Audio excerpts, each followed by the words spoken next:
Suscríbete a Venganza Perfecta. Nos encantaría saber desde qué parte del mundo nos acompañas. Cuéntanos en los comentarios. Ahora, sumerjámonos en la historia de hoy. Bruno Castañeda bajó del vuelo nocturno proveniente de la Ciudad de México con arena en los ojos y un dolor de cabeza persistente que 3 tazas de café de aeropuerto no lograron mitigar. 48 horas de declaraciones lo habían dejado exhausto, pero había algo satisfactorio en desmantelar mentiras con nada más que palabras y patrones. Como perito lingüista consultor para la Fiscalía General de la República, Bruno pasaba sus días analizando cartas amenazantes, notas de rescate y comunicaciones digitales para identificar a los autores y establecer sus intenciones. El trabajo era meticuloso, a menudo tedioso, pero satisfacía una necesidad en su cerebro que nada más podía alcanzar. Llevaba 8 años haciendo esto, desde que dejó su puesto como profesor en el Tecnológico de Monterrey. La paga era mejor, los riesgos más altos, lo más importante, lo mantenía ágil. Bruno siempre había creído que el lenguaje revelaba la verdad. Cada elección de palabras, cada patrón sintáctico, cada signo de puntuación contaba una historia sobre la persona detrás de ellos. Su teléfono vibró mientras caminaba por la terminal del Aeropuerto Internacional Mariano Escobedo en Monterrey. Era un mensaje de texto de su esposa, Elena. Llámame cuando aterrices. Todo está bien. Todo está bien. 3 palabras que no significaban absolutamente nada viniendo de Elena.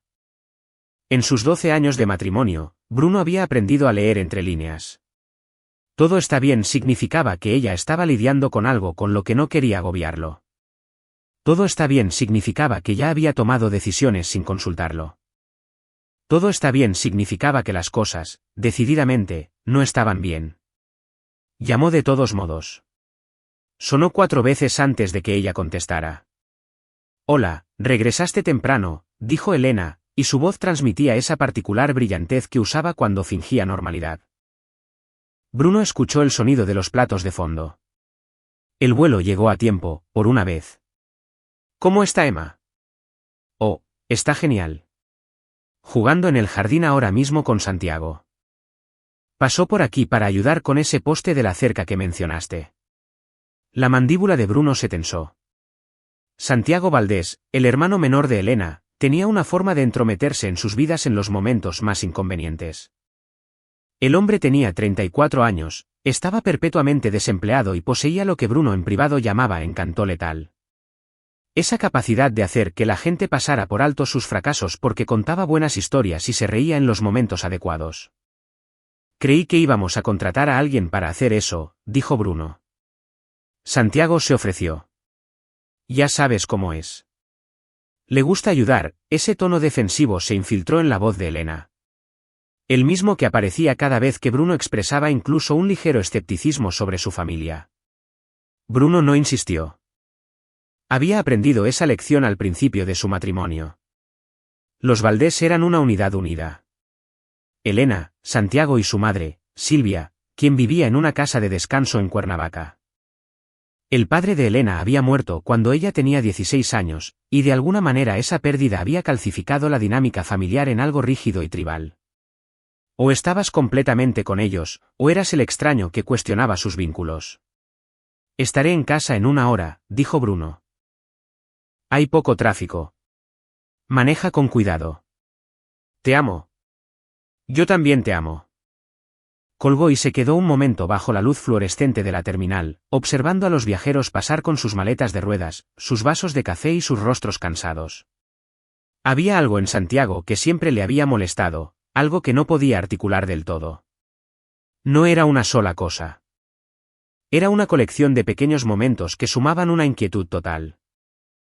La forma en que los ojos de Santiago se detenían en las mujeres en los restaurantes, las bromas que iban un poco demasiado lejos, la vez que Bruno lo había sorprendido revisando su botiquín durante la cena de Navidad, alegando que solo estaba buscando una aspirina. Pero Elena adoraba a su hermano. Ella lo veía como el niño que la había ayudado a superar la muerte de su padre, el que la había hecho reír cuando su madre se desmoronó. Ella no veía, o se negaba a ver, lo que Bruno veía, un hombre de 34 años que nunca había mantenido un trabajo por más de 18 meses, que le pedía dinero prestado a su madre y nunca se lo devolvía, que siempre tenía una excusa lista en su repertorio para justificar sus fracasos. El viaje a casa a través de los suburbios de Nuevo León se sintió más largo de lo habitual. Bruno vivía en San Pedro Garza García, en uno de esos vecindarios donde las casas tenían nombres en lugar de simples números. Casa Prados, Hacienda Los Sauces. La suya se llamaba Villa del Norte, aunque no tenía nada de villa, era una casa colonial de 4 habitaciones con un césped impecable y jardines diseñados profesionalmente. Elena había heredado dinero cuando su padre murió, una póliza de seguro de vida lo suficientemente grande como para hacer sus vidas cómodas. Los ingresos de Bruno eran sustanciales, pero la casa, la escuela privada de Emma, el estilo de vida que mantenían. Todo eso provenía en gran medida de la herencia de Elena. Era algo de lo que ninguno de los dos hablaba, pero Bruno lo sentía a veces, ese sutil cambio de poder cuando era necesario tomar decisiones financieras. Entró en el camino de entrada y vio la camioneta de Santiago estacionada en ángulo, ocupando el espacio que debería haber sido de Bruno. Su cuñado salió del patio trasero, limpiándose las manos en los jeans. Santiago era alto y delgado, con el tipo de atractivo casual que hacía que la gente confiara en él de inmediato. Tenía el cabello oscuro de Elena y la sonrisa fácil de su padre. Bruno, hombre, llegaste temprano. Santiago cruzó el césped con la mano extendida. ¿Qué tal la Ciudad de México? Bruno le estrechó la mano, notando el agarre firme que duró un segundo de más. Productivo. Gracias por ayudar con la cerca. Oye, somos familia, ¿verdad? La sonrisa de Santiago fue amplia y cálida. Emma me ha estado ayudando. La niña tiene buen brazo. Hemos estado lanzando la pelota. ¿Dónde está ella? Adentro con Elena. Lavándose para cenar, Santiago bajó la voz de forma conspiratoria. Oye, quería preguntarte algo. ¿Aún tienes esos contactos en la fiscalía? Estoy pensando en tal vez volver a estudiar, entrar en el cumplimiento de la ley. Pensé que podrías conocer a algunas personas que me guiaran en la dirección correcta. Bruno ya había escuchado variaciones de esta conversación antes. Las aspiraciones profesionales de Santiago cambiaban con las estaciones. El año pasado habían sido los bienes raíces. Antes de eso, el entrenamiento personal. Puedo hacer algunas llamadas, dijo Bruno, sabiendo que no lo haría. Te lo agradezco, hermano. De verdad, Santiago le dio una palmada en el hombro. Debería irme. Dile a Elena que la veré el jueves para almorzar. Bruno lo vio alejarse y luego entró a la casa. Olía a ajo y tomate, la salsa para pasta de Elena, la única receta que dominaba. Emma llegó corriendo desde la cocina, con su cabello oscuro volando detrás de ella. Tenía 7 años, era pequeña para su edad, con los ojos expresivos de Elena y la tendencia de Bruno a observar antes de hablar. «Papi». Ella chocó contra sus piernas y él la levantó. «Hola, Catarina. ¿Cómo estuvo tu día?» «Bien. El tío Santiago me enseñó sobre los pájaros». ¿Sabías que los cuervos pueden recordar caras por años y años? No lo sabía. ¿Te dijo que también pueden guardar rencor? Emma se rió. Eso es tonto. Bruno la bajó y ella regresó corriendo a la cocina. Él la siguió, encontrando a Elena en la estufa, con el cabello recogido en una cola de caballo.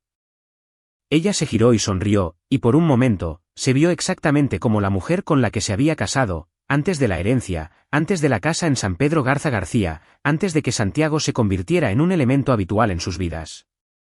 ¿Qué tal el vuelo?, preguntó ella. Bien.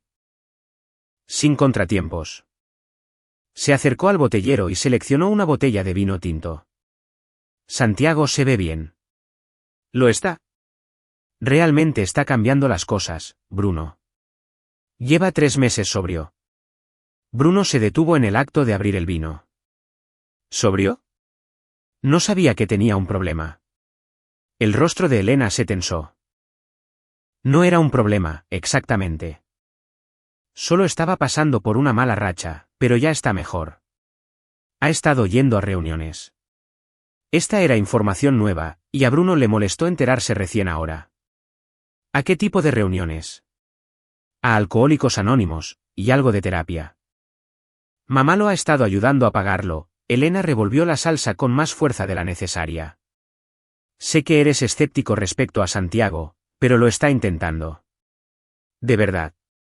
Bruno sirvió 2 copas de vino y le entregó una a Elena. No soy escéptico.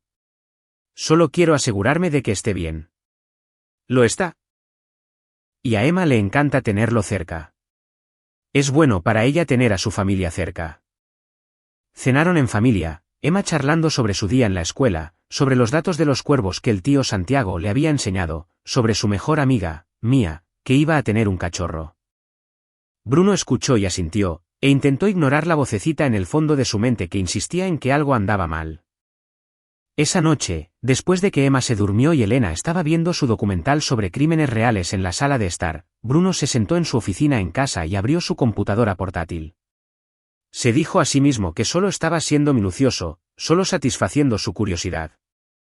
Pero sus dedos se movieron sobre el teclado con un propósito, ingresando a las bases de datos a las que tenía acceso a través de su trabajo de consultoría. Santiago Valdés. Fecha de nacimiento, 15 de marzo de 1991. Bruno revisó registros públicos, expedientes judiciales, cualquier cosa que pudiera explicar la inquietud que se había estado acumulando en su pecho durante toda la noche. Había una infracción por conducir en estado de ebriedad de hacía 2 años, una demanda civil de un arrendador, un arresto por intoxicación en la vía pública que había sido desestimado. Nada grave. Nada que explicara por qué sus instintos le gritaban que prestara atención. Cerró la computadora portátil y se sentó en la oscuridad de su oficina, escuchando los sonidos de su casa asentándose por la noche. En algún lugar de las paredes, una tubería crujió. Al final del pasillo, la luz de noche de Emma proyectaba un pálido resplandor bajo su puerta. Todo está bien, había dicho Elena, pero Bruno Castañeda había construido una carrera entendiendo que lo que la gente decía y lo que querían decir, a menudo, eran 2 cosas muy diferentes. La llamada llegó un martes por la mañana mientras Bruno estaba en Tijuana, en una audiencia preliminar que se había prolongado durante 3 horas. Su teléfono vibró contra la mesa de conferencias y miró hacia abajo para ver un número desconocido con el código de área 81. Monterrey. Dejó que se fuera al buzón de voz, se disculpó con el equipo legal y salió al pasillo. El mensaje de voz le heló la sangre. Señor Castañeda, soy Rebeca Morales del Departamento de Emergencias del Hospital Universitario. Su hija Emma fue traída hace aproximadamente 2 horas con heridas graves. Su esposa está con ella ahora. Por favor, devuélvanos la llamada a este número de inmediato. A Bruno le temblaba la mano mientras marcaba. El mundo se redujo a un punto. La música de espera del hospital, las luces fluorescentes sobre él, la voz de la mujer cuando finalmente contestó. Señor Castañeda, lo voy a transferir con el doctor Chávez. Él está tratando a su hija. Otra espera. Luego, una voz masculina, tranquila y profesional. Señor Castañeda, soy el doctor Miguel Chávez. Emma está estable, pero sufrió heridas importantes. Tiene 3 costillas rotas, hemorragia interna en el abdomen y hematomas severos. Hemos detenido la hemorragia interna, pero la estamos monitoreando de cerca. ¿Qué pasó? La voz de Bruno no sonaba como la suya. Su esposa puede brindarle más detalles sobre el incidente. Emma está sedada en este momento, pero sus signos vitales son estables. La mantendremos en la unidad de cuidados intensivos pediátricos en observación. Estoy en Tijuana. Puedo estar ahí en 6 horas. Su esposa mencionó que estaba de viaje. La cuidaremos muy bien hasta que usted llegue, señor Castañeda. Bruno colgó e inmediatamente llamó a Elena. Ella contestó al primer timbre, con la voz destrozada. Bruno. Ella está bien. Los médicos dicen que va a estar bien. ¿Qué pasó, Elena? ¿Qué demonios pasó? Un auto. Estaba jugando en el jardín delantero y un auto dobló la esquina demasiado rápido y la atropelló. Oh Dios, Bruno, estuve adentro solo 1 minuto. Solo le estaba preparando un bocadillo, su voz se disolvió en sollozos. Bruno cerró los ojos e intentó pensar más allá del pánico que recorría sus venas. ¿Atraparon al conductor? No, ellos. Se dieron a la fuga. Alguien llamó al 911 y escuché las sirenas y, Bruno, había tanta sangre. Tomaré el próximo vuelo. Estaré allí lo antes posible. Quédate con ella. No la dejes sola. No lo haré. Lo prometo. Date prisa. Las siguientes 6 horas fueron un borrón de aeropuertos y ansiedad. Bruno llamó a su madre en Guadalajara, quien prometió orar. Llamó a su jefe y le explicó la situación. Se sentó en las incómodas sillas del aeropuerto y miró fijamente su teléfono, esperando actualizaciones que llegaban en mensajes de texto esporádicos de Elena. Aún estable. Durmiendo. El doctor dice que la cirugía salió bien. Me apretó la mano. Sabe que estoy aquí. Bruno aterrizó en Monterrey a las 8:30 de la tarde y condujo directamente al hospital universitario, abandonando su auto de alquiler en una zona de carga y descarga y corriendo a través de las puertas automáticas del hospital. La UCIP estaba en el 4º piso. Encontró a Elena en la sala de espera, con el rostro pálido y demacrado, y los ojos rojos de tanto llorar. Se abrazaron sin hablar. Luego, Elena lo llevó a la habitación de Emma. Nada podría haberlo preparado para ver a su hija así. Emma se veía imposiblemente pequeña en la cama del hospital, conectada a máquinas que pitaban y zumbaban. Su rostro estaba lleno de moretones, su brazo enyesado, su pecho envuelto en vendajes. Bruno sintió que algo se rompía dentro de él. Acercó una silla a la cama y tomó la pequeña mano de Emma entre las suyas. Tenía los ojos cerrados, su respiración era constante pero superficial. Elena se sentó al otro lado acariciando el cabello de Emma. El doctor dijo que tuvo suerte, susurró Elena. Si el auto la hubiera golpeado un poco más fuerte, ella. No pudo terminar la oración. Bruno se quedó sentado allí durante 1 hora, tal vez más, solo viendo respirar a Emma. Las enfermeras iban y venían revisando sus signos vitales, ajustando los medicamentos. El doctor Chávez pasó por allí y explicó el alcance de las lesiones de nuevo, utilizando términos como traumatismo por fuerza contundente y hemorragia peritoneal, que hicieron que Bruno quisiera golpear la pared. Es joven y resistente, dijo el doctor Chávez. Los niños sanan notablemente bien, pero necesitará tiempo y descanso.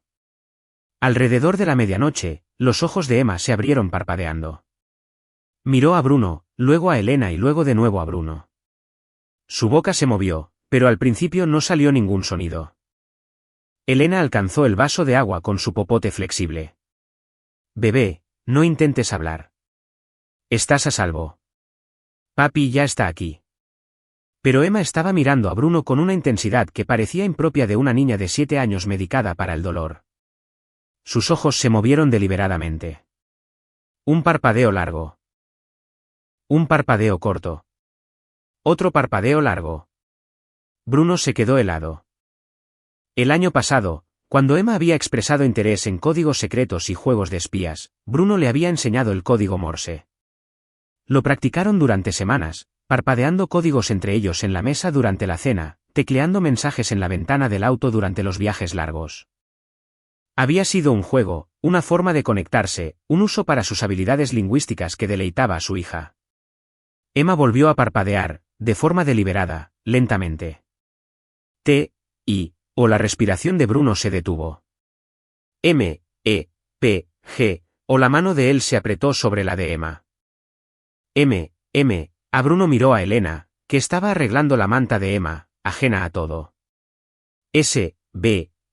A los ojos de Emma se clavaron en los de su padre, suplicantes y aterrorizados y valientes al mismo tiempo. Bruno le devolvió el parpadeo lentamente, con cuidado.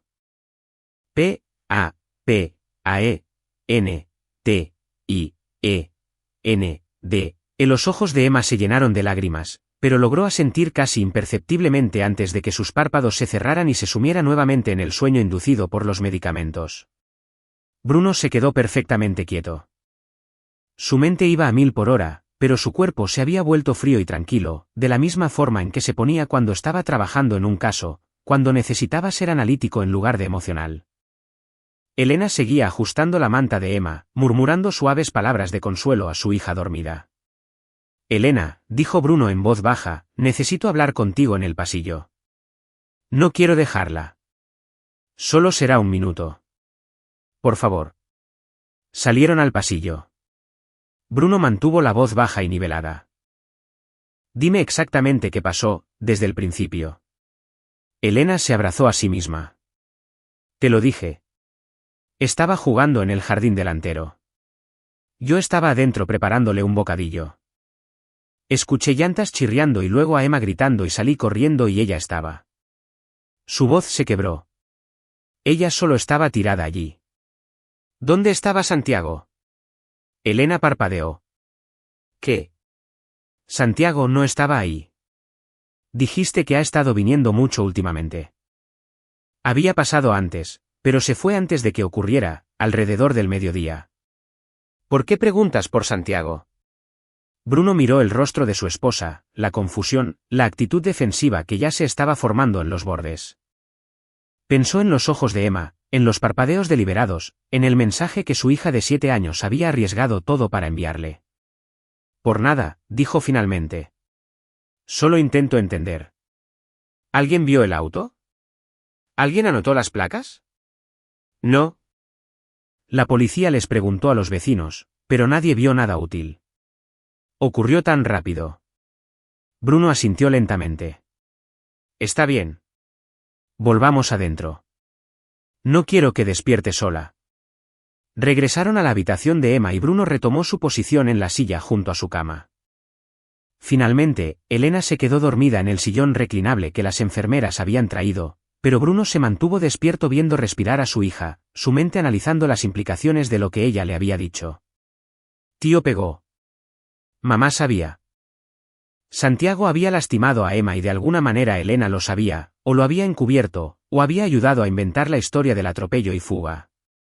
La rabia que llenó a Bruno fue fría y precisa. No lo hizo temblar ni gritar. Lo hizo pensar. Lo hizo planear. Porque si Santiago Valdés había lastimado a su hija, él iba a quemar todo su mundo. Pero lo haría con cuidado, de manera metódica. Recopilaría pruebas, armaría un caso y se aseguraría absolutamente de que cuando la justicia fuera por Santiago, no hubiera escapatoria. Bruno sacó su teléfono y abrió una nota nueva. Comenzó a documentarlo todo. Horas, fechas, conversaciones, inconsistencias en la historia de Elena. Pensó en las visitas de Santiago, en su acceso a la casa, en la forma en que Emma se había vuelto más callada en los últimos meses. ¿Cuánto tiempo llevaba ocurriendo esto? ¿Cuánto se había perdido Bruno mientras viajaba por trabajo, confiando en que su esposa mantuviera a su hija a salvo? El sol se levantó sobre Monterrey y la luz se filtró por la ventana del hospital. Emma se movió pero no despertó. Elena se desperezó y fue por café. Bruno se sentó en la silla e hizo una promesa a su hija dormida. Costara lo que costara, tomara el tiempo que tomara, Santiago Valdés iba a pagar por lo que había hecho. Y antes de que Bruno terminara, todo el mundo sabría exactamente qué tipo de monstruo había protegido Elena. Bruno pasó 3 días en el hospital antes de que los médicos autorizaran a Emma a ir a casa. Durante esas 72 horas, sonrió cuando se suponía que debía sonreír, asintió cuando Elena hablaba de lo afortunados que habían sido, y mantuvo la cuidadosa fachada de un padre preocupado procesando el trauma. Pero en cada momento libre que tenía, trabajaba. Comenzó con la evidencia física. En el segundo día, mientras Elena iba a casa a bañarse y cambiarse de ropa, Bruno caminó por la cuadra donde supuestamente había ocurrido el accidente. Llevaba una gorra de béisbol calada hasta los ojos y mantenía las manos en los bolsillos, estudiando la calle con el ojo analítico que había desarrollado a través de años de trabajo forense. La casa de la familia Castañeda estaba en una calle residencial tranquila con una ligera curva. El límite de velocidad era de 40 km por hora. Los patios estaban abiertos, las casas retiradas de la carretera con árboles viejos y céspedes bien cuidados. Si un auto hubiera tomado esa curva lo suficientemente rápido como para causar el tipo de daño que Emma sufrió, alguien lo habría escuchado. Alguien lo habría visto. Bruno llamó a las puertas. Se presentó como el padre de Emma, explicó lo que había sucedido y preguntó si alguien había visto o escuchado algo inusual ese día. La señora Patricia Yáñez, que vivía a 3 casas de distancia, lo invitó a pasar a tomar un café y le dijo que había estado en casa toda la tarde. No había escuchado ningún accidente automovilístico, ni llantas chirriando, ni conmoción hasta que llegó la ambulancia. «Qué cosa tan terrible», dijo ella, sacudiendo la cabeza. «Pero sabes, si vi a Santiago más temprano ese día. Pasó por ahí a la hora de comer. Siempre noto su camioneta por ese escape ruidoso. ¿Lo vio irse? No, cariño. Estaba viendo mi programa. Hizo una pausa. Es tu cuñado, ¿verdad? Qué joven tan encantador. Siempre saluda. Bruno le dio las gracias y siguió adelante. 4 casas más, 4 conversaciones más. Nadie había presenciado un atropello y fuga. Nadie había escuchado nada coherente con la historia de Elena. Pero otros 2 vecinos mencionaron haber visto la camioneta de Santiago ese día. Bruno regresó al hospital y encontró a Emma despierta, con los ojos siguiéndolo mientras entraba en la habitación. Elena estaba leyendo una revista en una silla en la esquina. Bruno besó la frente de Emma y se sentó junto a su cama. ¿Cómo te sientes, Catarina?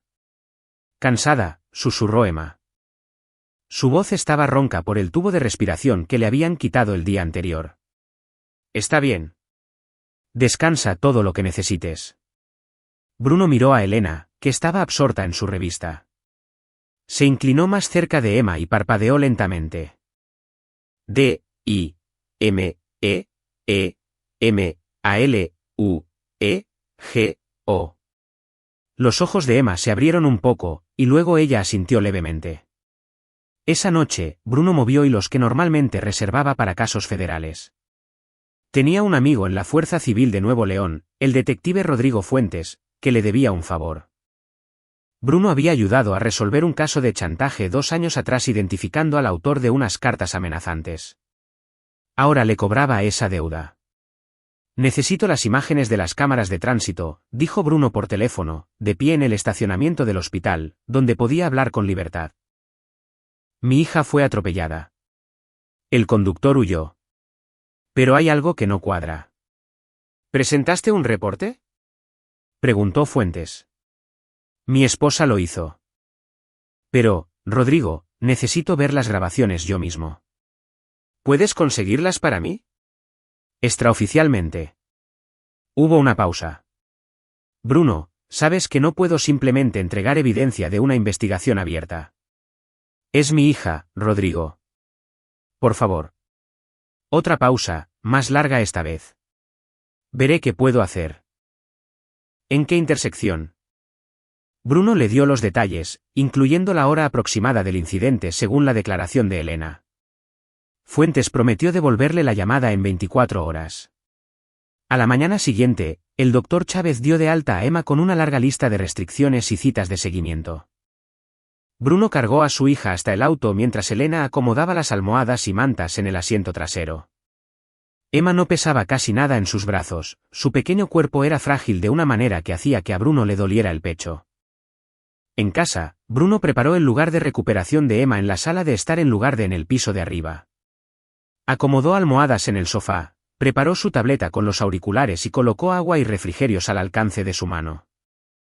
Elena revoloteaba alrededor, ajustando las cosas que Bruno ya había ajustado, manifestando su ansiedad a través de un movimiento constante. Santiago llamó esa tarde. Bruno escuchó la voz de Elena desde la cocina, alegre, tranquilizadora. Está mucho mejor, Santi. Sí, puedes visitarla. Tal vez mañana. Le encantaría verte. Bruno sintió que se le tensaba la mandíbula. Entró a la cocina donde Elena caminaba de un lado a otro con el teléfono pegado a la oreja. En realidad, dijo Bruno lo suficientemente alto como para que Santiago lo escuchara a través del teléfono, Emma necesita descansar. Sin visitas durante al menos una semana. Órdenes del médico. Elena cubrió el teléfono. Bruno, él es su tío. Sin visitas. Necesita descanso y tranquilidad. La expresión de Elena se endureció, pero le transmitió el mensaje a Santiago. Cuando colgó, se volvió hacia Bruno con una ira apenas controlada. No tenías por qué ser grosero al respecto. Ha estado muy preocupado. Ella necesita sanar. Sin distracciones. Santiago no es una distracción. Es familia. Elena. La voz de Bruno cortó su protesta. Emma casi muere. No voy a correr ningún riesgo con su recuperación. Sin visitas significa sin visitas. Se miraron fijamente a través de la isla de la cocina. Finalmente, Elena apartó la mirada. Bien. Pero estás siendo irracional. Bruno no discutió. Regresó a la sala de estar, donde Emma estaba despierta y sus ojos lo seguían. ¿Mamá se fue? Susurró. Bruno comprobó. Elena se había retirado al piso de arriba. Podía oír el agua corriendo. Se estaba dando un baño, algo que hacía cuando estaba molesta. Él se sentó en el borde del sofá y tomó la mano de Emma. Dime qué pasó, Catarina. Todo. Los ojos de Emma se llenaron de lágrimas. Tengo miedo, papi. Lo sé. Pero ahora estoy aquí, y me aseguraré de que estés a salvo. Lo prometo. ¿Puedes contarme? Ella asintió lentamente. El tío Santiago vino a la casa. Mamá dijo que iba a ayudar con el trabajo en el jardín. Pero luego mamá tuvo que ir a la tienda y me dejó con él. Bruno apretó el puño, pero mantuvo un tono de voz suave. ¿Qué pasó cuando ella se fue? Me llevó adentro. Dijo que íbamos a jugar a un juego. Pero no era un buen juego, papi. La voz de Emma se quebró. Él me empujó por las escaleras. Las escaleras del sótano. Dijo que fue un accidente, pero me empujó. Sentí sus manos. Una rabia incandescente inundó el sistema de Bruno. Se concentró en respirar, en mantener la calma por el bien de Emma. ¿Mamá volvió a casa? Sí. Yo estaba llorando, y el tío Santiago estaba gritando que me había caído, que yo era torpe. Pero papi, no me caí. Él me empujó. Las lágrimas corrían por el rostro magullado de Emma. Mamá me vio y se asustó mucho. Dijo que teníamos que llamar al 911. Pero el tío Santiago seguía diciendo que solo me había caído, que estaba jugando y me resbalé. ¿Qué hizo mamá? ¿Ella? Emma tuvo hipo. Ella me dijo que dijera que un auto me atropelló. Dijo que si decía la verdad, el tío Santiago se metería en problemas y se iría para siempre, y eso lastimaría a la abuela Silvia. Dijo que el tío Santiago había cometido un error, y que todos cometen errores, y que simplemente debía decir que el auto me había atropellado. Bruno sintió que algo dentro de él se rompía por completo. ¿Mamá dijo algo más? Dijo que te enojarías si supieras que el tío Santiago me lastimó. Dijo que ya no te agradaba el tío Santiago, y que esto empeoraría todo. Dijo que era mejor si solo decíamos que fue un accidente automovilístico, y luego todo podría volver a la normalidad. ¿Y tú dijiste que sí? Tenía miedo, papi. Y me dolía muchísimo. Solo quería que llegara la ambulancia. Nuevas lágrimas se derramaron. Pero cuando llegaste al hospital, supe que tenía que decirte la verdad. Incluso si mamá se enojaba. Bruno atrajo a Emma lo más cerca que se atrevió sin lastimarla. Hiciste lo correcto, Catarina. Fuiste muy valiente. Y no estoy enojado contigo. Ni un poquito. ¿Entiendes? Nada de esto es culpa tuya. ¿El tío Santiago va a ir a la cárcel? Sí, dijo Bruno en voz baja. Me voy a asegurar de eso. ¿Y mamá? Esa pregunta dolió más que nada. Bruno retrocedió y miró el rostro de su hija. Tan joven, tan herida, tan confundida sobre por qué su madre le había pedido que mintiera. Todavía no lo sé, dijo Bruno sinceramente. Pero te prometo, Emma, que nunca más volverás a estar insegura. ¿Nunca? No me importa lo que tenga que hacer. Emma asintió y cerró los ojos. En cuestión de minutos, se quedó dormida, exhausta por la conversación. Bruno se quedó allí observándola respirar, con la mente calculando y planificando. Elena había encubierto la agresión de Santiago a su hija. Había preparado a Emma para que le mintiera a los médicos y a la policía. Había elegido a su hermano por encima de la seguridad de Emma y de la justicia. La traición era tan completa, tan devastadora, que Bruno casi no podía procesarla. Esta era la mujer a la que había amado durante 12 años, la mujer con la que había construido una vida. Y ella había mirado a los ojos a su hija de 7 años y le había dicho que mintiera sobre haber sido abusada. El teléfono de Bruno vibró. Un mensaje de Rodrigo Fuentes. Tengo la grabación. No te va a gustar. ¿Podemos vernos? Bruno respondió. Mañana por la mañana. En mi casa. A las 9 de la mañana. Gracias. Pasó el resto de la tarde interpretando al esposo obediente. Preparó la cena, revisó cómo estaba Emma, le habló a Elena en tonos neutrales sobre los medicamentos y las citas médicas. Ella parecía aliviada de que él ya no estuviera discutiendo, de que las cosas se estuvieran acomodando en una rutina. No tenía idea de lo que se avecinaba. Esa noche, después de que Elena se durmió, Bruno fue a su oficina y abrió su computadora portátil. Comenzó un documento nuevo y lo tituló simplemente Evidencia. Luego comenzó a teclear todo lo que sabía, todas las personas con las que había hablado, cada inconsistencia en la historia de Elena. Mañana vería las imágenes de la cámara de tránsito. Mañana empezaría a construir el caso que pondría a Santiago Valdés tras las rejas. Y después de eso, Bruno decidiría qué hacer con la mujer que dormía arriba y que había elegido a su hermano por encima de la verdad de su hija. Trabajó hasta las 3 de la mañana recopilando datos, cruzando líneas de tiempo, trazando una estrategia. Esto era lo que hacía para ganarse la vida. Encontraba patrones, identificaba engaños, construía casos herméticos a partir del lenguaje y la evidencia. Ahora iba a hacerlo por Emma. Rodrigo Fuentes llegó a las 9 en punto, cargando una computadora portátil y una carpeta llena de documentos. Era un hombre alto, de unos 40 años, con sienes grises y los ojos cautelosos de alguien que había visto demasiada oscuridad humana. Bruno lo recibió en la puerta y lo condujo a la oficina de la casa, comprobando primero que Elena estuviera ocupada con Emma en la sala de estar. ¿Café? Ofreció Bruno. Ya me tomé 3 tazas. Vamos directo al grano. Rodrigo instaló su computadora en el escritorio de Bruno y abrió un archivo de vídeo. Esto es de la cámara de tránsito en la intersección de la avenida Cedros y la calle Alta, a unas 2 cuadras de tu casa. Saqué el vídeo del mediodía hasta las 2 de la tarde del día del incidente. Bruno se inclinó hacia adelante y observó mientras Rodrigo le daba al play. La pantalla mostraba una vista aérea de la intersección. Los autos pasaban a intervalos normales. Nada inusual. Mira aquí, dijo Rodrigo, señalando la marca de tiempo. Esto es aproximadamente cuando tu esposa llamó al 911 según el registro de despacho. Bruno observó. Algunos autos pasaron por la intersección. Ninguno iba a exceso de velocidad. Ninguno mostró señales de haber atropellado a un niño. No hay ningún atropello y fuga en este vídeo, dijo Bruno lentamente. No, no lo hay. Rodrigo adelantó el vídeo. Revisé cada cámara en un radio de medio kilómetro. Ningún vehículo coincide con la descripción de tu esposa, no hay señales de accidente, ni patrones de conducción erráticos.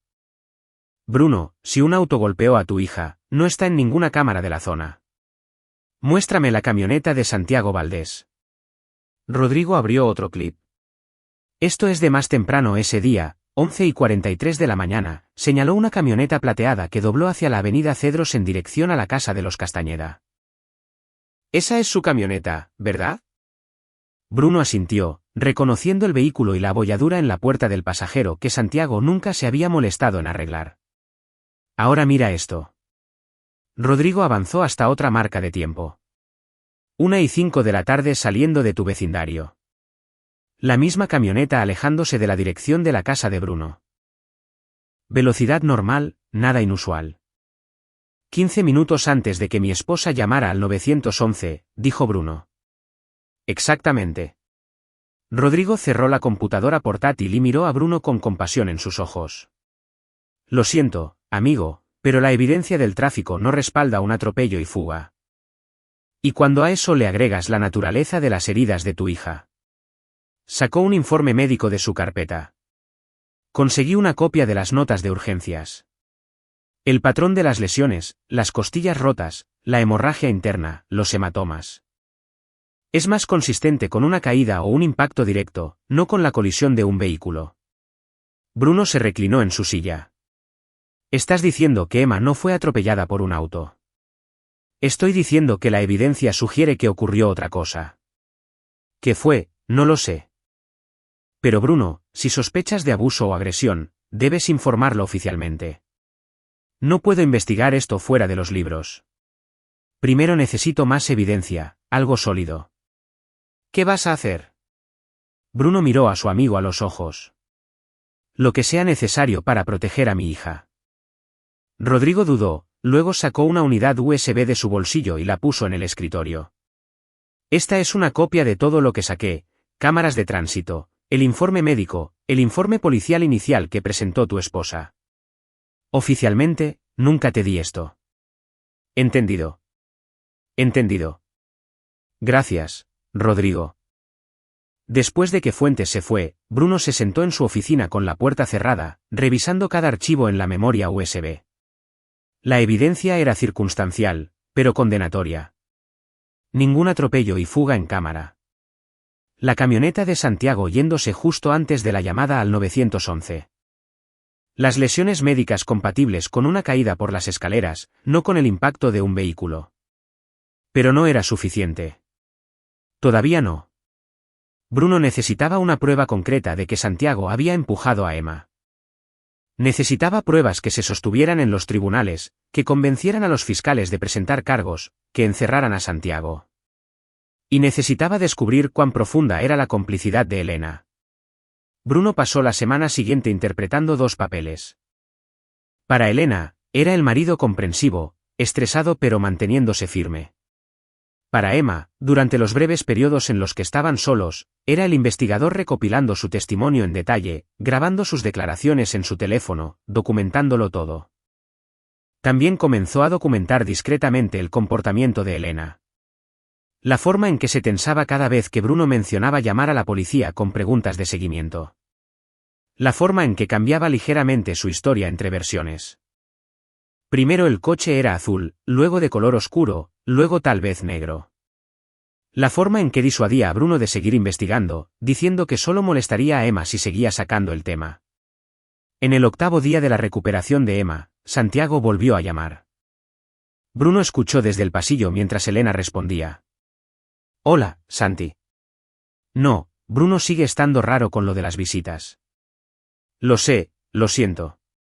Ella está mucho mejor. Ya se levanta y camina. Tal vez la próxima semana. De acuerdo, intentaré hablar con él. Yo también te amo. Bruno entró en la cocina. ¿Era Santiago? Elena dio un pequeño salto. Sí, solo quería saber cómo está Emma. Él puede llamarme directamente si quiere actualizaciones. Bruno, ¿por qué te portas así? Es familia. Se preocupa por ella. Ah, sí. Bruno dejó la pregunta en el aire. El rostro de Elena se sonrojó. ¿Qué se supone que significa eso? Simplemente parece extraño que no haya venido en absoluto.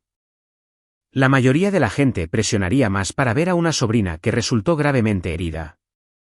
Tú le dijiste que no podía venir. ¿Y él simplemente aceptó eso? ¿Ni siquiera lo intentó? Si fuera mi sobrina, al menos me presentaría con flores o una tarjeta, algo. Él respeta los límites, a diferencia de otras personas. Elena agarró su bolso. Voy a la farmacia a recoger la receta de Emma. ¿Estarán bien aquí por una hora? Estaremos bien. Después de que se fue, Bruno fue a ver a Emma. Necesito preguntarte algo importante. ¿Alguna vez el tío Santiago te lastimó antes? ¿Antes de lo del sótano? Emma se mordió el labio. A veces me agarraba del brazo demasiado fuerte cuando jugábamos. Y una vez me empujó del columpio en el parque. Mamá dijo que solo estaba siendo brusco porque no tiene hijos y no mide su propia fuerza. ¿Mamá lo vio empujarte del columpio? Sí, le dijo que tuviera más cuidado. Bruno sintió que le subía la presión arterial. ¿Algo más? Me hacía cumplidos raros, como sobre mi cabello o mi vestido. Me hacía sentir incómoda. ¿Se lo dijiste a mamá? Una vez. Ella dijo que el tío Santiago solo estaba siendo amable y que debería decirle gracias. Bruno añadió todo eso a su creciente expediente. Un patrón de comportamiento inapropiado, contacto cada vez mayor, violaciones de los límites. Y Elena lo había minimizado o ignorado todo. Esa noche, Bruno tomó una decisión. Llamó a su abogada, una mujer llamada Teresa Beltrán, especializada en derecho de familia. Le explicó la situación cuidadosa y clínicamente, de la misma manera que presentaría pruebas en una declaración jurada. «Necesitas solicitar la custodia de emergencia», dijo Teresa de inmediato. «Si tu esposa leccionó a tu hija para que mintiera sobre un abuso, eso es poner en peligro a un menor. Documenta todo. Graba conversaciones si puedes. Aquí es legal, pero podrías tomar notas de forma contemporánea. ¿Qué pasa con Santiago? Presenta una denuncia policial con la historia real. Usa el testimonio de tu hija. Las grabaciones de las cámaras de tránsito demostrarán que el atropello y fuga no ocurrió. Una vez que la policía empiece a investigar, encontrarán más». «¿A qué te refieres?». Teresa hizo una pausa. «Bruno, los tipos como este, por lo general, no son delincuentes primerizos. Si Santiago agredió a tu hija y tu esposa lo encubrió, probablemente hay más. Habla con la policía. Deja que investiguen su pasado». Bruno le dio las gracias y colgó. Luego se sentó en su oficina y observó las pruebas esparcidas por su escritorio. Mañana iría a la policía. Mañana iniciaría el proceso oficial que destruiría a su familia.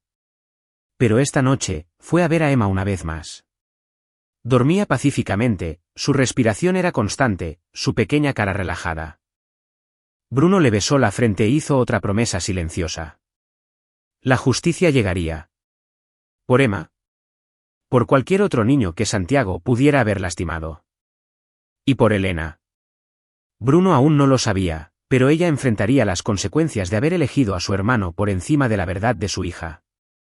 A la mañana siguiente, Bruno condujo a la Agencia Estatal de Investigaciones en Monterrey y pidió hablar con un detective sobre abuso infantil. Lo pusieron en una pequeña sala de interrogatorios con paredes grises y una mesa desgastada. El detective Guillermo Mendoza llegó 15 minutos después, un hombre robusto, de unos 50 años, con ojos amables y una libreta. «Señor Castañeda, tengo entendido que desea denunciar una agresión a su hija». Bruno le contó la historia de principio a fin. La herida de Emma, el hospital, la conversación en código Morse, su testimonio sobre cómo Santiago la había empujado, Elena diciéndole que mintiera. Le mostró a Mendoza las imágenes de la cámara de tránsito, los registros médicos, su documentación de todo. Mendoza escuchó sin interrumpir, tomando notas. Cuando Bruno terminó, el detective se reclinó y lo estudió. «Esto es grave, señor Castañeda. Está acusando a su cuñado de agredir a una menor y a su esposa de obstrucción. ¿Entiende las implicaciones?». «Las entiendo, pero mi hija me dijo la verdad y yo le creo. Tendremos que entrevistar a Emma, en presencia de un psicólogo infantil». «Me lo imaginaba». «¿Cuándo?». «Lo programaré para mañana. Mientras tanto, voy a abrir una investigación sobre Santiago Valdés. Revisar sus antecedentes. Ver si hay denuncias o quejas previas». Mendoza se inclinó hacia adelante. «Señor Castañeda, ¿su esposa sabe que está aquí?». «No». «Tal vez quiera considerar lo que sucederá cuando ella se entere». «Sé exactamente lo que pasará, pero mi prioridad es proteger a mi hija». Mendoza asintió lentamente. «Muy bien, nos pondremos en contacto con usted en 24 horas. Mientras tanto, no enfrente a Santiago ni le informe sobre la investigación. Déjenos encargarnos de ello». Bruno estuvo de acuerdo y abandonó la delegación policial sintiéndose aliviado y aterrorizado a la vez. Ya había puesto las cosas en movimiento. Ya no había vuelta atrás. Cuando llegó a casa, Elena estaba en la cocina preparando el almuerzo. Sonrió cuando lo vio. «¿Dónde estabas?». «Tuve que hacer un mandado». «¿Cómo está Emma?». «Bien». Preguntó por volver a la escuela la semana que viene. Veamos qué dice el médico en su cita de seguimiento. Se movieron a lo largo de la tarde en una cuidadosa coreografía, dos personas que vivían juntas pero que ya no estaban en el mismo bando. Bruno se preguntó si Elena podía sentirlo, el cambio en los cimientos de su matrimonio, se intuía que algo fundamental había cambiado. Esa noche, mientras Emma miraba una película y Elena estaba en el piso de arriba, el teléfono de Bruno vibró. Un mensaje de texto del detective Mendoza: llámeme. Importante. Bruno salió al patio trasero y marcó. Señor Castañeda, revisamos los antecedentes de Santiago Valdés. La voz de Mendoza era sombría. Tiene antecedentes. 2 denuncias por contacto inapropiado con menores de diferentes ciudades. Una fue desestimada, la otra la redujo a un delito menor mediante un acuerdo. No está en el registro porque se redujeron los cargos. Pero Bruno, hay un patrón aquí. Bruno apretó el teléfono con más fuerza. ¿Qué clase de patrón? Él apunta a familias donde tiene acceso, se hace amigo de los padres, pasa tiempo con los niños. Hubo denuncias de que nunca antes había lastimado físicamente a los niños. Esta es una escalada. Entonces, ¿qué pasa ahora? Estamos consiguiendo una orden de cateo para su residencia. Basándonos en sus antecedentes y en el testimonio de su hija, tenemos causa probable. La ejecutaremos mañana por la mañana. Quería avisarle. ¿Qué esperan encontrar? Mendoza se quedó callado un momento. La verdad. Bruno no durmió esa noche. Se acostó en la cama junto a Elena, escuchándola respirar y preguntándose cómo había estado tan ciego. ¿Cuántas veces había estado Santiago a solas con Emma?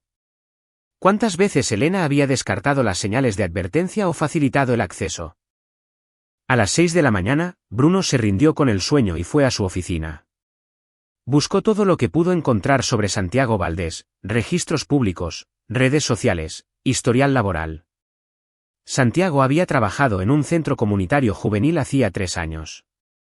Había sido entrenador voluntario de baloncesto. Había tenido trabajos que le daban acceso a niños. Y Elena le había abierto las puertas de su casa, lo había dejado a solas con Emma, había ignorado cada señal de alerta. A las 9:30, sonó el teléfono de Bruno. Era el detective Mendoza. Ejecutamos la orden hace 1 hora. La voz de Mendoza estaba tensa.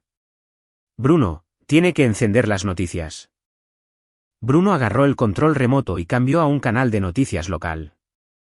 El cintillo en la parte inferior de la pantalla decía: investigación por abuso infantil. Encuentran al hijo de material ilegal. El reportero estaba parado afuera de un modesto edificio de departamentos.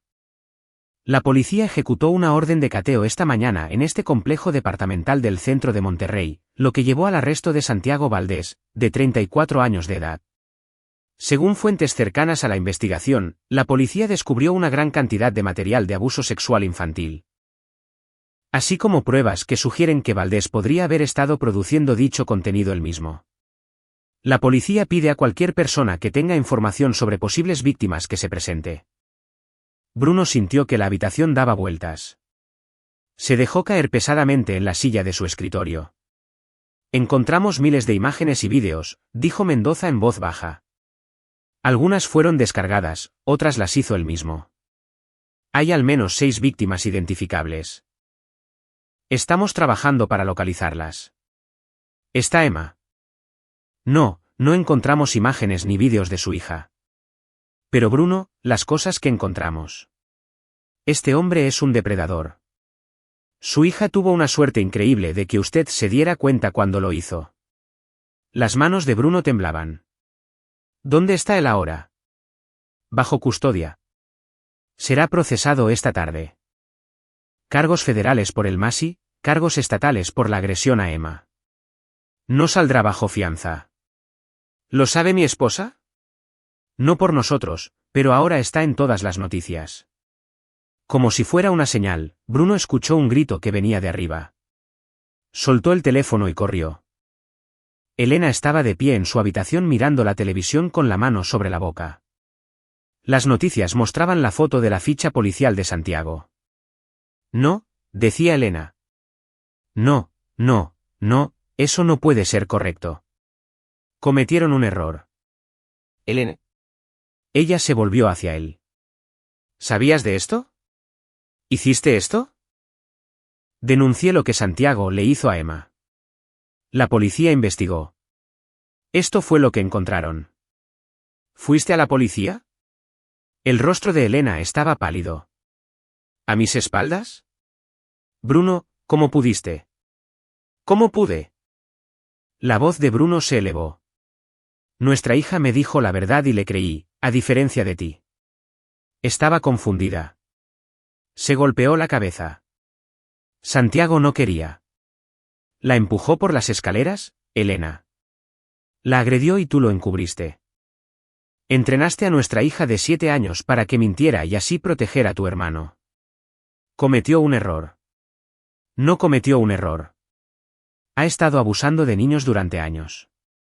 ¿Encontraron pruebas, Elena? Miles de imágenes, otras víctimas. Elena se dejó caer sobre la cama, con el rostro desmoronándose. Eso no es posible. Santiago no lo haría. Él es mi hermano. Él no haría eso. Lo hizo, y tú lo elegiste a él en lugar de la seguridad de Emma. Se miraron fijamente a través de la habitación. Abajo, Emma llamó a Bruno. Él dejó a Elena sentada allí y fue a ver a su hija. ¿Papi? Los ojos de Emma estaban llenos de preocupación. Escuché gritos. ¿Todo está bien, Catarina? La policía arrestó al tío Santiago. Ya no puede hacerte daño. El cuerpo de Emma se relajó por el alivio. ¿De verdad? Se va a ir a la cárcel por mucho, mucho tiempo. Emma comenzó a llorar, no por miedo ni dolor, sino por alivio. Bruno la sostuvo con cuidado, consciente de sus costillas aún en proceso de curación, y la dejó sollozar en su hombro. Detrás de él, escuchó a Elena bajando las escaleras. Se detuvo en la entrada de la sala de estar. Tenía los ojos rojos e hinchados. Emma, bebé, lo siento mucho. Debí haberte creído. Debí haberte protegido. Emma no se movió de los brazos de Bruno. Elena, dijo Bruno en voz baja, creo que deberías hacer una maleta. Quédate con tu madre unos días. Emma y yo necesitamos tiempo. No puedes echarme de mi propia casa. Puedo hacerlo, y lo haré. La alternativa es que llame a mi abogada en este mismo instante y solicite la custodia de emergencia. El testimonio de Emma sobre cómo le pediste que mintiera está documentado. Pusiste a nuestra hija en peligro. Así que puedes irte voluntariamente o puedo empeorar mucho esto para ti.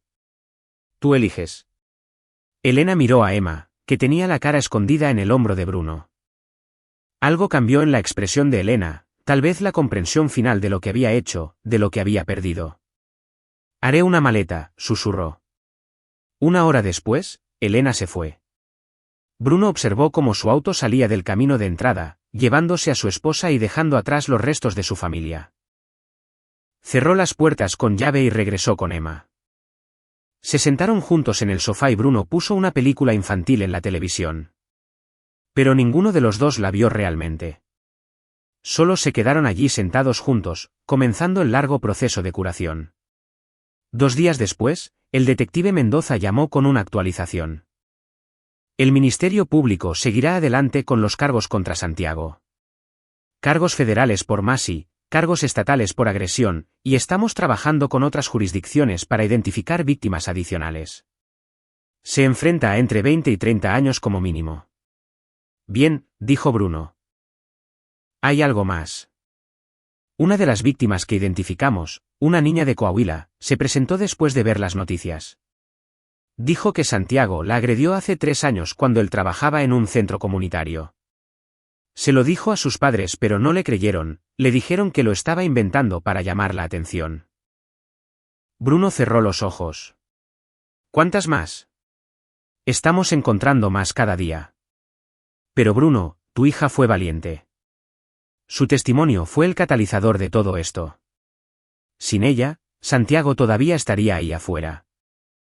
Después de colgar, Bruno fue a la habitación de Emma. Estaba dibujando en su escritorio, con su yeso apoyado en una almohada. Hola, Catarina. ¿Puedo hablar contigo un minuto? Emma dejó su crayón. ¿Estoy en problemas? No, nunca. Solo quería decirte algo. Bruno se sentó en el borde de su cama. Lo que hiciste, decirme la verdad sobre el tío Santiago, fue increíblemente valiente. Y como dijiste la verdad, la policía descubrió que él también había lastimado a otros niños. Ayudaste a evitar que lastimara a alguien más. Los ojos de Emma se abrieron como platos. ¿De verdad? ¿De verdad? Eres una heroína, Emma. Salvaste a otros niños por ser lo suficientemente valiente para decir la verdad, aunque eso hiciera que mamá se enojara. Bruno eligió sus palabras con cuidado. Mamá cometió un error, uno muy grande. Estaba tratando de proteger al tío Santiago cuando debió protegerte a ti. Pero eso no es culpa tuya y no es tu responsabilidad arreglarlo. ¿Entiendes? Emma asintió lentamente. Mamá va a volver. Todavía no lo sé. Necesitamos algo de tiempo para resolver las cosas. Está bien. Emma volvió a tomar su crayón. ¿Papi? Me alegro de que me hayas creído. Siempre te creeré, Catarina. Siempre. A lo largo de las 2 semanas siguientes, el caso contra Santiago Valdés se convirtió en una noticia nacional. Los detalles que salieron a la luz eran horribles. Una década de abusos, decenas de víctimas, un patrón cuidadosamente construido de manipulación y explotación. Santiago había utilizado su encanto, sus conexiones familiares y su acceso a niños a través de varios trabajos y puestos de voluntariado. La historia dominó los ciclos de noticias locales. El teléfono de Bruno sonaba constantemente con reporteros que querían entrevistas. Las rechazó todas, concentrado únicamente en la recuperación y el bienestar de Emma. Elena se quedó con su madre. Llamaba varias veces al día llorando, disculpándose, rogándole a Bruno que lo reconsiderara. Él escuchaba, pero no se involucraba. Teresa Beltrán, su abogada, había presentado los documentos de separación legal y estaba preparando los de custodia. Las acciones de tu esposa constituyen un peligro para un menor, había explicado Teresa durante una de sus reuniones. Entrenó a Emma para que mintiera y así proteger a alguien que la había agredido. Eso por sí solo es suficiente para que obtengas la custodia principal. Pero Bruno, tienes que decidir qué quieres. ¿Divorcio? ¿Reconciliación con condiciones? ¿Qué es lo mejor para Emma? Bruno no tenía una respuesta todavía. La traición era demasiado profunda, demasiado reciente. ¿Cómo podría volver a confiar en Elena? ¿Cómo podría Emma? Pero había una cosa de la que Bruno estaba seguro. Santiago Valdés nunca volvería a lastimar a otro niño. Y Bruno haría lo que fuera necesario para mantener a Emma a salvo. 3 semanas después del arresto de Santiago, Bruno estaba de pie en su oficina revisando los documentos que Teresa había preparado. Los papeles de separación legal, la petición de custodia, la orden de restricción que le prohibía a Elena tomar decisiones sobre el cuidado de Emma sin la aprobación de Bruno. Su teléfono vibró. Otra alerta de noticias sobre el caso. La lectura de cargos de Santiago se había pospuesto porque los fiscales seguían descubriendo más víctimas. El recuento llegaba a 23 niños en 4 estados. Emma estaba mejor físicamente. Sus costillas estaban sanando, los moretones habían desaparecido y había comenzado a ver a una terapeuta infantil 2 veces por semana. La doctora Sara Guerra era paciente y hábil, y creaba un espacio seguro para que Emma procesara el trauma. Pero Emma seguía teniendo pesadillas. Aún se estremecía con los ruidos fuertes. Tenía 7 años y había aprendido que no siempre se podía confiar en que los adultos la protegerían. Ese conocimiento hacía que a Bruno le doliera el pecho todos los días. Un golpe en la puerta principal lo sacó de sus pensamientos. A través de la ventana, vio a Silvia Herrera, la madre de Elena. Bruno dudó, y luego abrió la puerta. Silvia parecía 10 años mayor que la última vez que la había visto. Su rostro estaba demacrado, sus ojos enrojecidos. «Bruno, ¿puedo pasar?» Emma está durmiendo una siesta. No vine a ver a Emma. Todavía no. Vine a verte a ti. Bruno se hizo a un lado y la dejó entrar. Se sentaron en la sala, con una distancia incómoda entre ellos en el sofá. Necesito pedirte perdón, dijo Silvia en voz baja. He estado pensando en todo lo que ha pasado. Necesito pedirte disculpas por haber criado a Santiago de la manera en que lo hice, por no ver lo que era, por inventar excusas. Tú no lo sabías. Yo sí. O debería haberlo sabido. Las manos de Silvia se retorcían en su regazo. Hubo señales cuando era más joven. Cosas que desaparecían de las casas de los vecinos cuando él iba de visita. Una queja de un maestro sobre tocamientos inapropiados.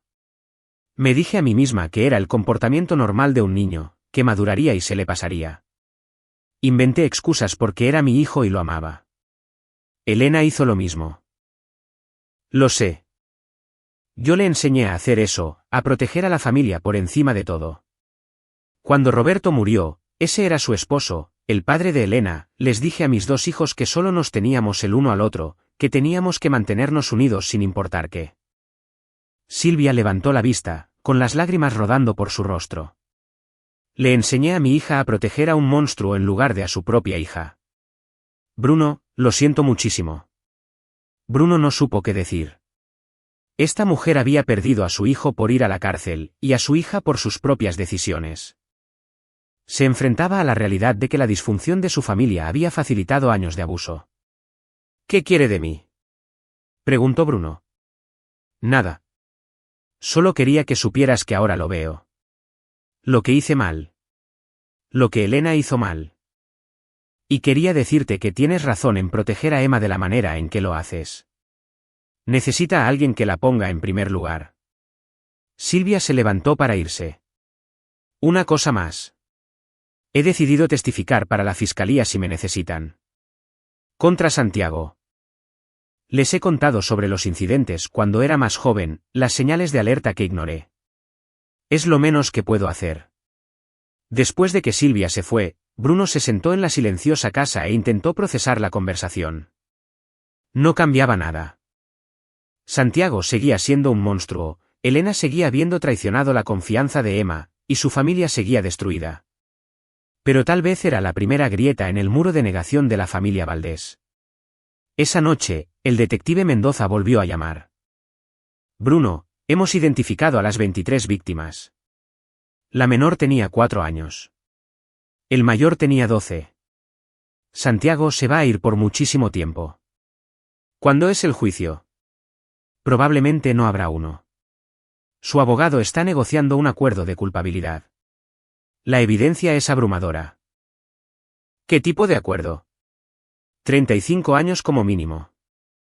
Sin posibilidad de libertad condicional por 25. Es una cadena perpetua en todo menos en el nombre. Bruno sintió que algo se aflojaba en su pecho. Bien.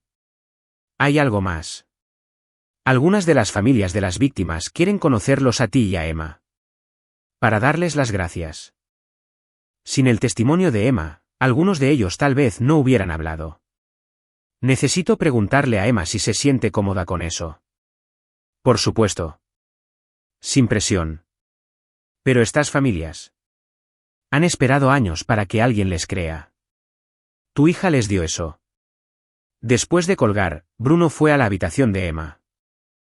Estaba despierta, leyendo un libro sobre animales marinos. Hola, Catarina. Necesito preguntarte algo. Emma levantó la vista. Está bien. Algunos de los otros niños que el tío Santiago lastimó. Sus familias quieren conocerte. Para decirte gracias por ser valiente y decir la verdad. No tienes que hacerlo si no quieres. Pero, ¿te parecería bien? Emma lo pensó por un largo momento. ¿Tú estarás ahí? Todo el tiempo. Justo a tu lado. Entonces está bien. Quiero conocerlos. 2 días después, Bruno y Emma asistieron a una reunión organizada por defensores de víctimas en un centro comunitario. 12 familias estaban allí. Padres e hijos que habían estado esperando años por justicia. Algunos de los niños ya eran adolescentes, y habían sufrido abusos cuando tenían la edad de Emma. Otros tenían una edad más cercana a la actual de Emma, con su trauma aún reciente. Emma sostuvo la mano de Bruno con fuerza mientras entraban en la habitación. Una mujer se les acercó, de mediana edad, con ojos amables y una sonrisa dulce. Tú debes ser Emma. Soy Patricia. Mi hija Lucía está por allí. Señaló a una niña de unos 10 años sentada con su padre. Ella quería conocerte. ¿Estaría bien? Emma asintió y se acercó con Bruno. Lucía levantó la vista y sonrió tímidamente. Hola, dijo Emma.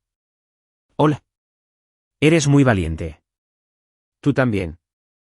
Las dos niñas hablaron en voz baja mientras Bruno se quedó con Patricia y los otros padres. Compartieron historias, no del abuso, sino de las secuelas. La lucha para que les creyeran, la vergüenza y el aislamiento. El alivio cuando Santiago finalmente fue arrestado. Tu hija salvó a mi hija, le dijo Patricia a Bruno. Lucía nos contó lo que pasó hace 3 años y no le creímos. Pensamos que estaba confundida o que se lo estaba inventando. Cuando vimos las noticias sobre el arresto de Santiago y el testimonio de tu hija, Lucía volvió a contárnoslo. Esta vez, la escuchamos. Pero primero hizo falta que tu hija fuera valiente. Historias similares recorrieron la habitación. Padres que habían descartado las quejas de sus hijos. Familias a las que les habían dicho que estaban exagerando. Niños que habían vivido con el trauma en silencio porque nadie les creía. Y entonces, Emma había alzado la voz. Había dicho la verdad aunque fuera difícil, aunque significara que su madre se enojaría, aunque destrozara a su familia. Esa verdad había reabierto el caso. Esa verdad les había dado a otros niños el permiso para hablar. Esa verdad había puesto a Santiago Valdés en el lugar al que pertenecía. Bruno observó a Emma hablar con los otros niños, viendo cómo se daba cuenta de que no estaba sola, de que lo que le había pasado a ella les había pasado a otros, de que el haber hablado había importado de formas que no podía haber imaginado. Esa era la sanación, se dio cuenta Bruno. No del tipo que ocurre de la noche a la mañana, sino del tipo lento y doloroso que viene de saber que habías sobrevivido y habías ayudado a otros a sobrevivir también. Después de la reunión, Bruno y Emma se detuvieron por un helado de camino a casa. Emma pidió su favorito, chocolate con chispas de colores. Bruno pidió un café y se sentaron en el auto en el estacionamiento, comiendo en un silencio cómodo. Papi, dijo Emma finalmente, ¿cuándo volverá mamá a casa? Bruno había estado temiendo esta pregunta. No lo sé, Catarina. Mamá cometió un gran error y necesitamos tiempo para ver si puede arreglarlo. A veces la extraño, aunque todavía estoy enojada con ella. Está bien. Puedes extrañarla y estar enojada con ella al mismo tiempo. Ambos sentimientos son reales. ¿Tú la extrañas? Bruno lo pensó con honestidad. Sí, a veces sí. Pero también estoy muy enojado con ella por no haberte protegido. ¿Se van a divorciar? Tal vez. Todavía no lo sé. ¿Te parecería bien? Emma se encogió de hombros, lamiendo su helado. Solo quiero sentirme segura. Y me siento segura contigo. Bruno sintió un nudo en la garganta. Siempre estarás segura conmigo. Lo prometo. Terminaron su helado y condujeron a casa. Esa noche, Bruno arropó a Emma en la cama y le leyó 2 capítulos del libro de fantasía que habían estado leyendo. Cuando se quedó dormida, él se sentó en el umbral de su puerta durante mucho tiempo, viéndola respirar, agradecido de que estuviera viva, sanando y siendo valiente. A la mañana siguiente, Bruno llamó a Teresa Beltrán. Quiero seguir adelante con el divorcio. Custodia completa de Emma con visitas supervisadas para Elena una vez que la terapeuta de Emma lo autorice. ¿Estás seguro? Sí, estoy seguro. Elena hizo su elección cuando le pidió a Emma que mintiera. Eligió a Santiago por encima de su propia hija. No puedo perdonar eso. Y lo más importante, Emma no puede confiar en ella. No ahora. Tal vez nunca. De acuerdo. Prepararé los documentos. Después de colgar, Bruno sintió una extraña sensación de alivio. La decisión estaba tomada. Ya no había más esperas, ni más dudas. Estaba protegiendo a Emma de la única manera que sabía, alejando a las personas que no habían podido protegerla. El proceso de divorcio avanzó rápidamente. Elena no impugnó la custodia, no peleó contra los términos de Bruno. Firmó los papeles en la sala de estar de su madre y se mudó de vuelta a Cuernavaca, destrozada y avergonzada. Santiago Valdés se declaró culpable de todos los cargos en un acuerdo que le dio 38 años en una prisión federal. El juez lo llamó una amenaza para la sociedad y un depredador de la peor calaña. Santiago no mostró emoción durante la sentencia, no se disculpó, Ni siquiera miró a las familias de las víctimas que llenaban la sala del tribunal. Bruno asistió a la lectura de la sentencia con Emma, quien se sentó a su lado con su mejor vestido, sosteniendo su mano. Cuando el juez leyó la sentencia, Emma apretó los dedos de Bruno y susurró: «Ya no puede lastimar a nadie». «No, Catarina, ya no puede». La historia volvió a ser noticia nacional. Los principales medios de comunicación la retomaron. Padre cree que mensaje secreto de su hija descubre a un abusador infantil en serie. Bruno declinó las solicitudes de entrevistas, pero la historia de Emma se difundió de todos modos. Ella se convirtió, en cierto modo, en un símbolo. Prueba de que a los niños se les debe creer, de que hablar importa, de que el coraje de una persona puede cambiarlo todo. A Bruno le preocupaba la atención al principio, pero Emma pareció manejarla bien. Entendió que su historia ahora era más grande que ella misma. Se trataba de todos los niños que Santiago había lastimado y de todos los niños que podrían ser lastimados en el futuro si los adultos no escuchaban. 6 meses después de la sentencia de Santiago, Bruno y Emma cenaron con Rodrigo Fuentes y su familia. La esposa de Rodrigo preparó enchiladas y sus hijos adolescentes le enseñaron a Emma trucos de cartas. Durante el postre, Rodrigo apartó a Bruno a un lado. «Hiciste bien, hombre». No cualquier padre le habría creído a su hija cuando eso significaba ir en contra de su esposa. Solo hice lo que cualquier padre debería hacer. No, la mayoría de los padres habrían querido creer en la historia más fácil. Tú elegiste la dura verdad. Eso requiere valor. Bruno miró a través del umbral hacia donde Emma se estaba riendo de algo que el hijo de Rodrigo había dicho. Todavía tenía pesadillas a veces. Todavía veía a la doctora Guerra 2 veces por semana, pero estaba riendo de nuevo, jugando de nuevo, siendo una niña de nuevo. Ella es la valiente, dijo Bruno. Todo lo que yo hice fue escuchar. Esa noche, de camino a casa, Emma estaba callada en el asiento trasero. Bruno la miró por el espejo retrovisor. ¿Estás bien, Catarina? Sí. Solo estaba pensando que si no te hubiera dicho la verdad, el tío Santiago todavía estaría por ahí lastimando niños. Pero me lo dijiste. Y tú fuiste muy valiente al hacerlo. Me alegro de haber aprendido código Morse. Bruno sonrió. Yo también. Condujeron por las oscuras calles de su vecindario, pasando por las casas que Bruno había recorrido buscando testigos, pasando por el lugar donde Elena había afirmado que un auto había atropellado a Emma. Mucho había cambiado en 6 meses. Su familia había implosionado. Su vida se había puesto patas arriba, pero Emma estaba a salvo. Otros niños estaban a salvo. Y Bruno había aprendido que la protección a veces significaba demolerlo todo y reconstruir a partir de las ruinas. Un año después del arresto de Santiago, Bruno y Emma se habían adaptado a su nueva normalidad. La casa estaba más silenciosa solo con ellos dos, pero se sentía más segura. Emma había terminado 2º año de primaria y esperaba con ansias el 3º. Aún veía a la doctora Guerra, pero con menos frecuencia. Las pesadillas casi habían desaparecido. Elena enviaba tarjetas y regalos para el cumpleaños de Emma y para las fiestas. Había completado un curso de crianza y un programa de terapia ordenados por la corte. Las visitas supervisadas habían comenzado 3 meses atrás. 1 hora cada 2 semanas en un centro familiar con un consejero presente. Emma era educada durante esas visitas, pero distante. Respondía a las preguntas de Elena, aceptaba sus abrazos, pero había un muro entre ellas que no existía antes. La confianza, una vez rota, era difícil de reconstruir. Bruno no sabía si algún día lo lograrían, y había hecho las paces con eso. También había hecho las paces con algo más. Él era suficiente. Podía ser el padre que Emma necesitaba. Podía darle estabilidad, seguridad y amor sin una pareja que había demostrado que no se podía confiar en ella para proteger a su hija. Un sábado por la tarde, Bruno estaba en la cocina preparando sándwiches cuando Emma entró sosteniendo un sobre. ¿Qué es eso?, preguntó Bruno. Llegó en el correo. Es de la mamá de Lucía.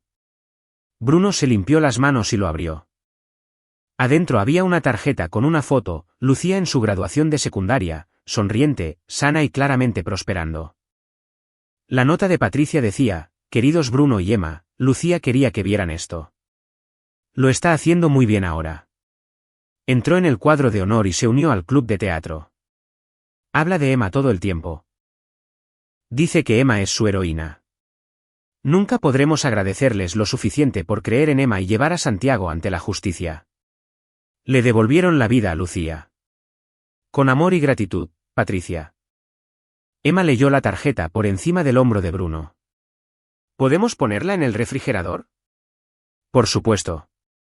La colgaron junto a los dibujos y fotos escolares de Emma. Otro recordatorio de que alzar la voz había importado, de que la verdad tenía poder, de que una valiente niña de 7 años había cambiado vidas. Esa tarde, Bruno y Emma fueron al parque donde Emma solía jugar antes de la agresión. Lo había evitado durante meses, pero últimamente había estado diciendo que quería intentar volver.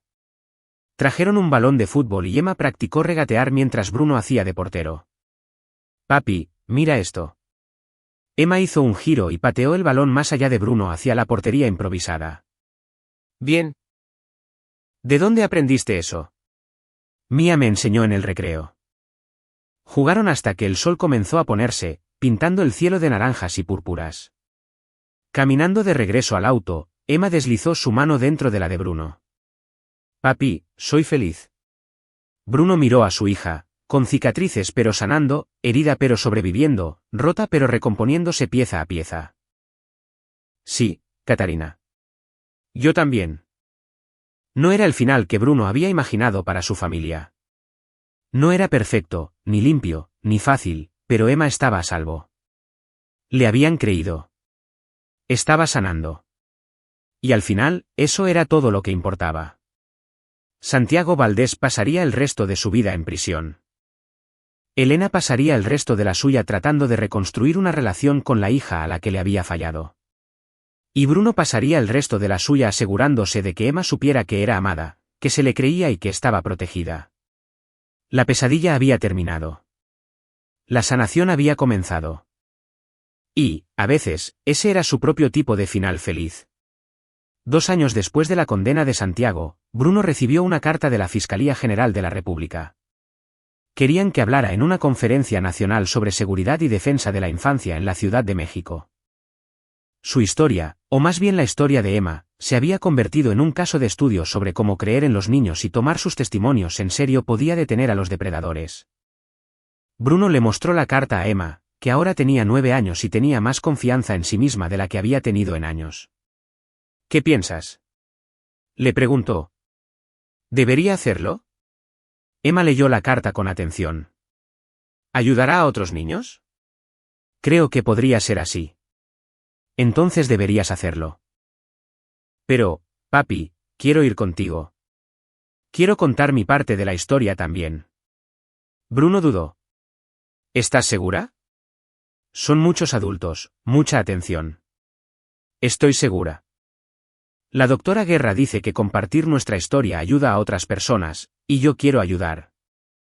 Así que Bruno aceptó, y 3 meses después, él y Emma estaban juntos frente a un podio en la Ciudad de México dirigiéndose a una sala llena de funcionarios encargados de hacer cumplir la ley, trabajadores sociales y defensores de los niños. Bruno contó su parte, la llamada del hospital, la conversación en código Morse, la investigación, la decisión de creer en Emma incluso cuando eso significaba desafiar a todos los demás. Emma contó su parte, tener miedo, ser valiente, aprender que alzar la voz importaba. El público les dio una ovación de pie. Después, decenas de personas se acercaron para agradecerles, para compartir historias similares, para pedirles consejo. Una mujer, defensora de víctimas de Sonora, llevó a Bruno a un lado. ¿Sabes lo que hace tu historia? Le muestra a otros padres que creer en sus hijos es posible, incluso cuando es difícil. Incluso cuando significa confrontar verdades incómodas. Les diste permiso a los padres para confiar en sus hijos. Esa frase se le quedó grabada a Bruno. Permiso para confiar en sus hijos. ¿Cuántos niños habría allá afuera en este momento tratando de decirles a los adultos lo que les estaba sucediendo, solo para ser descartados o ignorados? ¿Cuántas otras Emmas estaban esperando que alguien les creyera? En el vuelo de regreso a casa, Emma se quedó dormida apoyada en el hombro de Bruno. Él miró su rostro pacífico y pensó en la niña que había sido a los 7 años, aterrorizada y herida, parpadeando un mensaje desesperado en el hospital. Y luego, en la niña en la que se había convertido, fuerte y articulada, dispuesta a compartir su historia para ayudar a otros. Había sobrevivido. Más que eso, había prosperado. Bruno había cumplido su promesa. La había protegido, le había creído y la había ayudado a sanar. Y al hacerlo, había ayudado a decenas de otros niños a encontrar su voz y su justicia. Santiago Valdés les había arrebatado tanto a tantos, pero no había ganado. Los niños habían ganado. Emma había ganado. Y Bruno, sentado en ese avión con su hija dormida en su hombro, sintió algo que no había sentido en 2 años, una paz genuina. La lucha había sido larga. El costo había sido alto. Su matrimonio había terminado. Su confianza se había hecho pedazos. Pero Emma estaba a salvo, entera y feliz. Al final, eso hacía que todo valiera la pena. Bruno Castañeda se había enfrentado a una elección imposible, creer una mentira conveniente o perseguir una verdad devastadora. Había elegido la verdad. Había elegido a Emma. Y esa elección lo había cambiado todo. Y ahí lo tienen. Otra historia llega a su fin. ¿Qué les pareció? Me encantaría conocer su opinión en los comentarios de abajo. Si disfrutaste de esta historia, considera unirte a nuestra comunidad suscribiéndote. Significa el mundo para nosotros. Para más historias como esta, echa un vistazo a los vídeos recomendados en pantalla, y nos vemos allí.